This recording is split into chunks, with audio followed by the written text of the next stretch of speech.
नमस्ते दोस्तों, एक बहुत सुंदर देवी गीत है।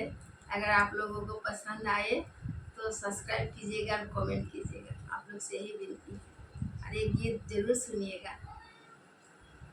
देवी दुआरे हो हरिहर निमिया हो, लाली ध्वजा फहराई हो माया मोहनी भवानी।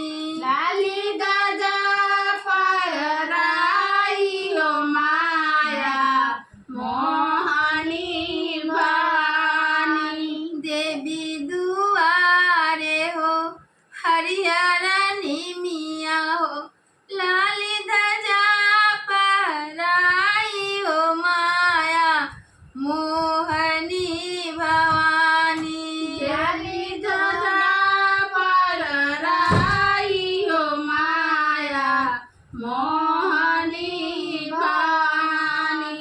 सिंह चढ़ल देवी गर्जत आवेली, लाली ध्वजा फहराई हो माया मोहनी भवानी। लाली ध्वजा फहराई हो माया मोहनी भवानी। सिंह चढ़ल देवी गर्जत आवेली, लाली ध्वजा फहराई हो माया मोहनी भवानी। लाली ध्वजा फहराई हो माया मोहनी भवानी।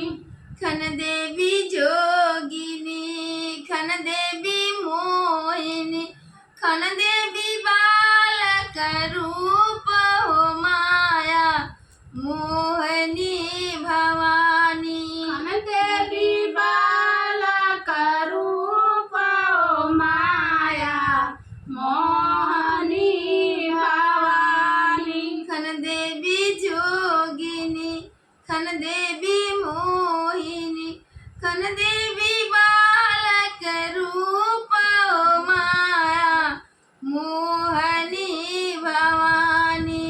खन देवी बालक रूप हो माया मोहनी भवानी। कंकर चुनी चुनी मंदिर बनावलो, हाथी के दांत के मार हो माया मोहनी भवानी। हाथी के दांत से लाल हो के मारा मोहनी भवानी।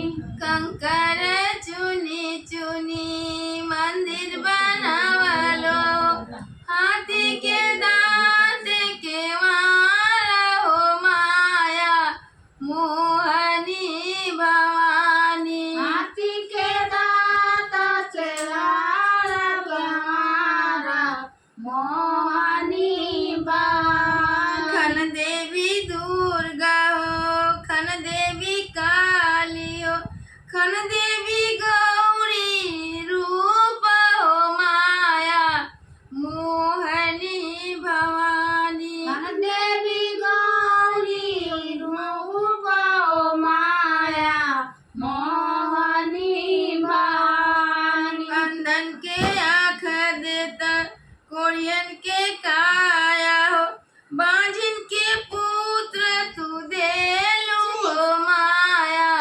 मोहनी भवानी। बाजन के पुत्र देहु हो माया मोहनी भवानी। बांझिन के पुत्र तू देलू हो माया मोहनी भवानी।